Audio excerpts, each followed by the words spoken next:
If one more person tells me about their chatting ratio, then I am going to attempt to eat a chatting ratio because it is just pointless and it doesn't help you understand how well you're actually performing on the OnlyFans page. There are so many flaws. For example, the first of which, what happens if you've got a free page? What happens if you've got free trial on? How do you determine the page performance if the main ratio that you're going to adopt as your measure is corrupted completely by such a simple change? Oftentimes, the biggest problem with chat ratios and similar metrics is that it's a very short-sighted way of conveying that you are good at what you do.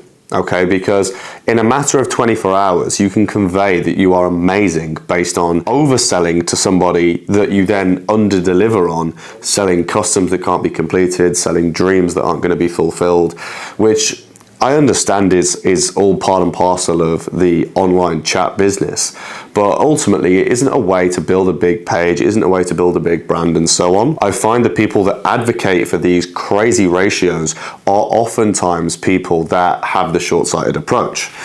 There's many things to consider that can go wrong. If we have a 1 to 10 ratio over here, but we have a 1 to 5 ratio over here, who is to say that the 1 to 10 is actually better? What we have to do to determine is look at the other things that go on in the background. Well, what happens if over here with 1 to 10, the reason that it's so strong and the reason why there is such a difference between the subscriptions to the messages and tips is because there is so few people renew. What happens if the renew is massively down? Well, this is bad chatting, but this will cater for an amazing chat ratio. Whereas if over here we've got a renew that is really high because the chat team are doing an amazing job at keeping everybody around month to month. They're doing a fantastic job, which is doubling the sub revenue, but it's now a 1 to 5.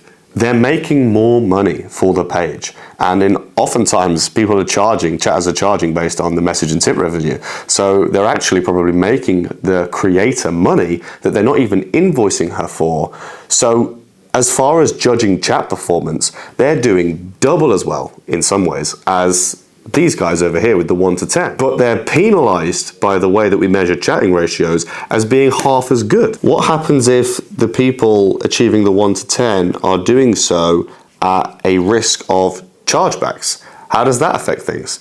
Is the page now at risk of being banned? The biggest problem of all I find when people are measured based on the chat ratio in the way that they are going to treat your big spenders, or as people oftentimes refer them to as whales. Big spenders are not always going to spend. This is something that as a chat team you have to understand, and it is not the right thing to do to force them to spend money that they don't want to spend. If you're good at representing the creator is engaged herself with the page and actually producing good content and so on and so forth, the big spenders, providing that the relationship is being handled correctly, will continue to spend freely forever. It's very unlikely that somebody who is emotionally and financially invested just stops randomly. Typically there's a chain of processes that would need to go on, or a chain of screw-ups that would need to happen. But if you are continually pushing to make more money today to chase this chatting ratio, then again, that doesn't advocate for long-term page performance. And so somebody making loads of money off a whale and saying, hey, I've done 1 to 10, but then actually losing the whale and doing 1 to 3 the next day, well, the 1 to 10 wasn't very effective now. So the solution for this is LTV, which is lifetime value, right? That's going to be our answer. Not quite. I think that LTV is much better than chatting ratios for measuring chat performance, but I still think that it has its problems. It definitely doesn't come with as many issues as chat ratios in the sense that it accounts for the lifetime value. So it will take into account the impact of damaging the renew, of not maintaining the relationships with the big spenders like chatting ratios will ignore. Unfortunately, LTV is flawed the second that you want to try a free trial link And more importantly, it doesn't account for page performance. Looking specifically at the chat side is a great way to evaluate chat performance, but that's only half the battle, which is kind of what this video is all about.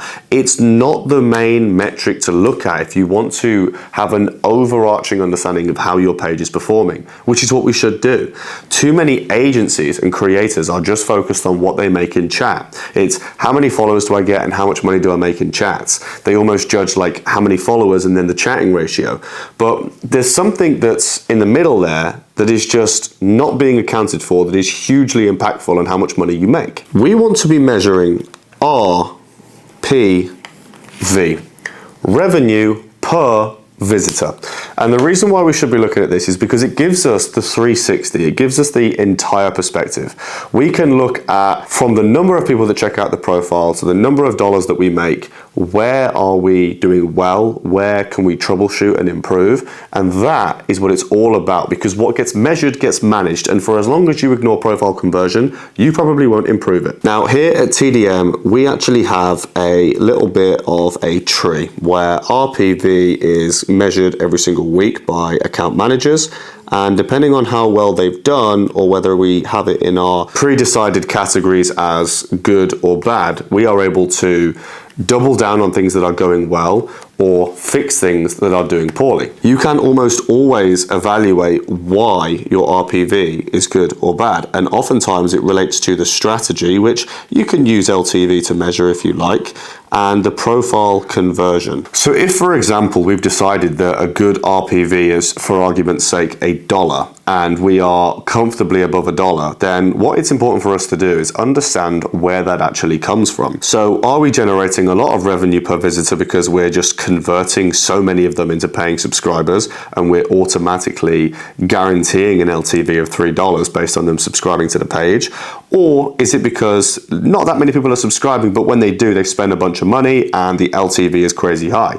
It's likely one of the two. And you can track profile conversions, you can track LTV. A little harder with a free trial link maybe, but you can get the idea. And what that means is that as somebody who's in charge of a page, whether you are in a small agency that are managing things yourself, whether you have an account manager who is accountable to that particular person, or whether you are just a creator yourself and you want to get good at managing your own page, knowing what you need to troubleshoot and where you need to improve is hugely valuable. On the flip side, if things aren't going very well, again, we can determine, is that because nobody is subscribing, or is that actually because when they do subscribe, they don't spend any money? Now, what we're going to do with this information once we've found it out? Well, one of the most important things to consider is something called the value equation. I think this is really useful for making sure that the offer, so to speak, is the best that it could be. The first thing we want to look at is something called the dream outcome, which is basically, is it what they want? Okay, if they want to see the video that's been advertised on social media, then the dream outcome is them seeing the video. If they want an online girlfriend, the dream outcome is being in an online relationship. Okay, it's essentially, do they get what they want? We need to convey that they do. To create the most value, we must indicate that they will get the dream outcome. The dream outcome is only interesting if they can actually achieve it. So what is the perceived likelihood of them actually achieving that dream outcome? If we say that, hey, you know, I do this girlfriend experience thing, which is what they want, but unfortunately I only give it to a few people and all my slots are already taken, well, now the dream outcome's irrelevant because they can't achieve it. So their interest in the page, the value the page is offering to them, is very little. So your chance of conversion is less. So we're hindering our own conversion by doing so. Then we need to look at the time delay. Okay, so how much time does it actually take? Let's say that they are incredibly interested in a custom to do with some thigh-high boots. Okay, this is their life depends on this video. They're so excited to see it. And you've told them that the dream outcome is they're gonna get it. And you know what? They can achieve it as well because it's relatively well priced. You're available for customs right now. So we've done well so far. But then unfortunately, there's a 7-week delay on the custom. Well, they're not logical enough in that frame of mind to think about what they might want in 7 weeks. They want it and they want it now. There's always going to be an understanding in the case of a custom request that maybe they're okay to delay a little bit of time, blah, blah, blah, but they're not going to accept 7 weeks. They're not going to accept 2 months, whatever it is. There has to be some sort of proficiency with getting what it is that they want to them quickly. Finally, effort and sacrifice. How much effort do I need to give to be able to get what I want? Okay, if the dream outcome is that I see this video and you've told me that the video is on the page and I can achieve it, you've told me that you're going to send it out straight away, but before any of that, I've got to go through and like all of your 500 posts in order to get it, then it's so much effort that I'm just not that interested in the video anymore. The value of the offer is way less now because there's like this, oh, for God's sake, I've got to do this first. Okay, and that hinders conversion again. So the best way that we can convey this is you get what you want, it's actually really easy to get it, you're gonna get it super fast, and there's nothing in the way. There's nothing blocking you get what you want. That's a great offer, it's high value, and the conversions will be as such. So now we understand the value equation that goes into making sure we have the best offer to improve profile conversions the most. What can we actually do with that? So the examples of this are gonna be things like the profile name, cover photo, profile photo, bio as well. Bio is going to be huge. You know, you have the chance in the bio to write the dream outcome, explain that there's a high likelihood of achievement, explain that the time delay isn't very long, explain that there's low effort and sacrifice. And we can use things in the bio as well to enhance this. We can create a fear of missing out. We can create a little bit of scarcity. We can create some urgency. We can throw in some loss aversion. So don't miss out on the dream outcome that you want, da da da da da. And we can create some scarcity at the end of explaining this dream outcome by reminding them that it's only available in this high value format until the end of today. So there's loads of things that we can do to kind of double down on the value that we're putting forward. But also there's more things that go into that. There's how many bundles do we have on offer? Because the principle of minimum differentiation suggests that having a few makes sense because it takes people's frame of mind away from do I buy it or not to which one do I buy. The best example of this is that the data between Pepsi and Cola vending machines is overwhelming. If you have one Coca-Cola and it sells, say, 50 units of Coca-Cola, but then you put Pepsi versus Coca-Cola, you have two different vending machines next to each other. The data indicates you might get 200 sales and 200 sales rather than just 50 and 0. So not only were we able to kind of see the amount split evenly, but instead of it being split 25-25, it went up to 200-200 because people's minds switched from yes or no to yes and yes, but just deciding which yes they want. So the conversion is much better. The downfall to that is that there is also overwhelming evidence to suggest in Hick's law that simplicity drives action. So just having one individual option is more effective for people clicking and converting. Now, both of these have a lot of validity in society and make a lot of sense, and we've A/B tested them both hundreds of times, if not thousands, across our pages. In my personal experience with the data that we have, I'm more in favor of the simplicity model in Hick's law. I believe this is a stronger conversion, and so we typically opt for a very simple unidirectional funnel with very little room for people to divert, very little chance for the bucket to leak. So we don't have wish lists or websites, we don't have social icons, we don't have multiple different things to click in the funnel on Instagram, we don't have multiple different bundles or promotional campaigns to pick. Within the bundle and the promotional campaign itself, we have very clear-cut copy that suggests a strong CTA, again with a great value equation. We try and create some sort of FOMO, scarcity, urgency, loss aversion, while also getting across that the value is huge on the page and that they get the dream outcome. You only get so long, you have to be concise and work out what you like here. But ultimately, the point that I'm making is that there are so many variables and so many different ways to skin this cat that it is down to you to split test what works. There's going to be creators out there that respond really well to all this choice and loads of value and what do you want? Or maybe they win on price penetration, in which case it's all about how the dream outcome is that it's super cheap. Whereas there's going to be flipped creators that offer a very a high value experience. So a great experience, exclusivity, the price penetration doesn't exist here. It's more about getting across the dream outcome and making them feel like they can actually achieve that dream outcome, even though it's super exclusive. So the way that you want to convey the page is up to you based on the branding of the creator, but also up to your own data on what you've split tested. If you're not split testing the profile, then you're missing out on revenue. Just take a page that gets 1 million profile visits a month, for example, and think about what that would look like if you got a couple of % more of those people to convert. How much more money would you make? Well, combine the amount of extra sub revenue and then consider the LTV of the subscribers on the page and work that out based on 1 million profile visitors. Holy shit, you're making way more money. And all you did was split test some small details in the profile. So profile conversion is huge, and I can't stress enough how important it is for you to look at that. So now we have profile conversion optimized and we're actively split testing this. The next thing to consider, and the other variable that we control for with RPV, is strategy, okay? Now, strategy is something that ultimately comes down to chats.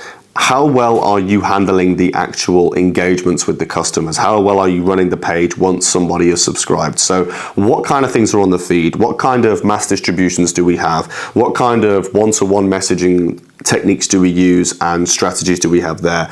All of these things matter and impact the strategy of the page that impacts the LTV, so to speak, that impacts the RPV. Now, something that I use business-wide to manage the process of action is AIDCAS. Now, AIDCAS stands for attention, interest, desire, conviction, action, satisfaction. And it's a fantastic tool to manage the process of somebody spending money in your business and how that's fulfilled afterwards. This applies to all realms of any business, and specifically within this industry, we look at this in marketing, we look at this in chatting, we use it business-wide. But to look here at how we can improve the amount of money that people spend on the page, this is an amazing thing for your account managers to keep close to them, to ensure that they are troubleshooting each individual part that breaks down. So, for example, in order to maximize attention, we want to make sure that the mass messages that we're sending out are conveying a crazy amount of shock. Like, oh my God, whoa, that's interesting. Well, look at the colors, look at what's going on,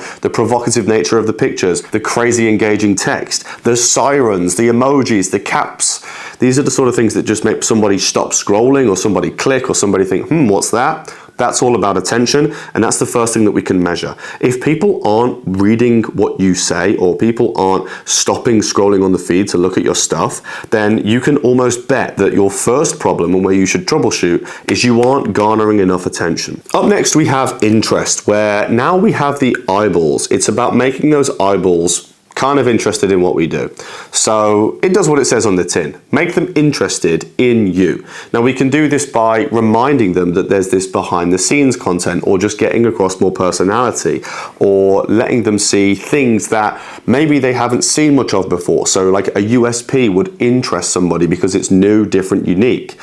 These are the kind of ways that we would interest somebody. And again, if you're getting lots of views, but people aren't really replying, people aren't really engaging on the post in the feed or replying to the mass messages, you can bet that it's not interesting enough, and that's where you should work. Up next, we have desire, where essentially it's about taking that interest and making them want to act on it.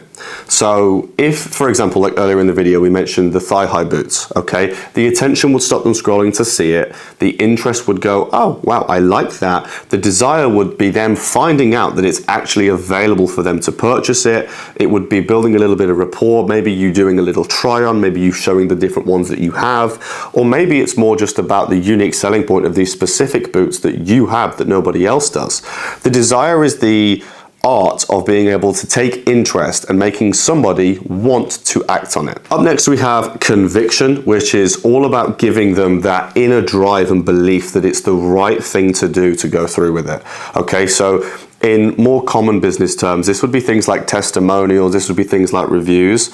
Obviously, this isn't always applicable. In some cases, with some pages, this works, but it's merely about getting across that it's worth them buying it. So you can get across that you're going to make it amazing. And again, going back to the dream outcome and the value equation, we can make them feel like that dream outcome of this video in the thigh-high boots that they want is actually something that they can get now and for cheap and right away without any effort or sacrifice. You know, that's what conviction's all about. Action's quite similar. Action is, again, all about making them kind of get over the line, but action's more something that we would look at like CTAs and tools like scarcity, urgency, FOMO, loss aversion, again, to just kind of get them that last little bit. So at this point, if they have the attention because they've seen it, and then the interest because they liked it, the desire because they wanted it, the conviction because they now believe that it's the right thing, the action is just that last little bit to kind of give them almost the way of like, this is how you buy it. Here is the CTA. You could think of it as this is the PPV, okay? Here's the actual purchase, and here's the message to go with it that reminds you that you should buy it because there's a great CTA with a value equation. That's what the action is all about. And then the S stands for satisfaction, which is essentially just after sales care, okay? This is a hugely important part of growing a scalable business in any industry, and OnlyFans is no different. You have to fulfill the service and manage the after sales service to ensure that the person or people that you are selling a product to are genuinely happy with the product, got what they wanted, and are likely to repeat purchase. This is a concept that reigns true in any business, in any industry, and it's no different here with OnlyFans. So now we have an understanding of AIDCAS. We can troubleshoot problems that we might find throughout the customer journey of selling something and fulfilling it. This is really, really important for your account managers and chatting managers or whoever you have handling the actual account management side of things at your agency or for you as a creator to really get right, because it's so powerful if you can increase the number of people that buy, in other words, like subscriptions based on the profile conversion, and then increase the amount that each of those spend. It's naive to think that there is just marketing and chatting. There is all of this in between that you have to think about and you have to get right if you want to be the best. And the one metric that you absolutely must use is RPV.